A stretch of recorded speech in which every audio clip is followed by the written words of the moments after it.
നാം എല്ലാവരും ദൈവത്തെ അനുസരിക്കേണ്ടിയവരാകുന്നു. നാം എല്ലാവരും അതിനായി ഒരുങ്ങുകയും ചെയ്യുന്നു. എന്നാൽ ദൈവത്തെ അനുസരിക്കുന്ന കാര്യത്തിൽ താമസമുണ്ടാകുവാൻ പാടില്ല എന്നൊരു നിർബന്ധം ദൈവത്തിനുണ്ട്. When God tells us to do something, He wants us to do it on His schedule and not ours. ചിലതൊക്കെ ചെയ്യുവാനായി ദൈവം നമ്മോട് സംസാരിക്കുമ്പോൾ നമ്മുടെയല്ല, അവിടുത്തെ നിശ്ചിത സമയപ്പട്ടിക പ്രകാരം നാം അത് ചെയ്യണമെന്ന് അവിടുന്ന് ആഗ്രഹിക്കുന്നു.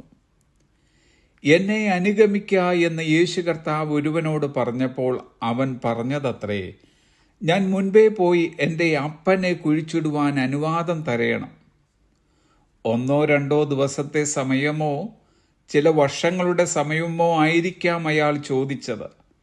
എന്നാൽ കർത്താവ് അതിന് അനുവദിക്കാതെ അവനോട് പറഞ്ഞത്, മരിച്ചവർ തങ്ങളുടെ മരിച്ചവരെ കുഴിച്ചിടട്ടെ, നീയോ പോയി ദൈവരാജ്യം അറിയിക്ക.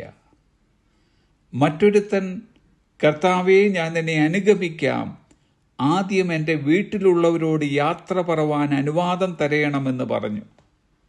ചില മണിക്കൂറുകളുടെ സമയം മതിയാകും ഇയാളുടെ വീട്ടുകാരോട് യാത്ര പറവാൻ.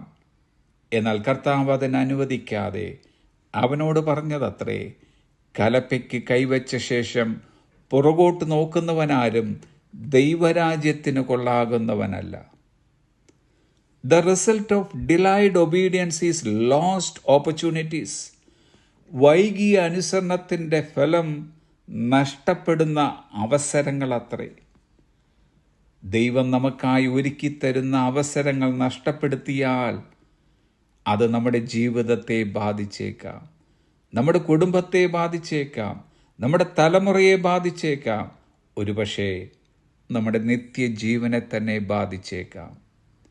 നിത്യജീവൻ നഷ്ടപ്പെടുന്ന ഒരു നിത്യനഷ്ടം നമുക്കാർക്കും ഉണ്ടാകാതിരിക്കട്ടെ.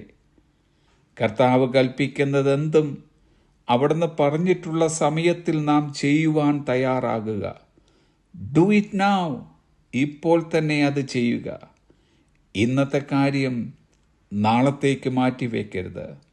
B obedient with one small step today and God will show us the next step and the next.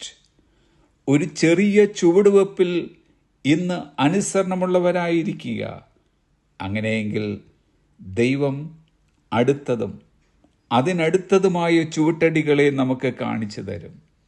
So dear friends, do it now. ഇപ്പോൾ തന്നെ അത് ചെയ്യുക. Have A blessed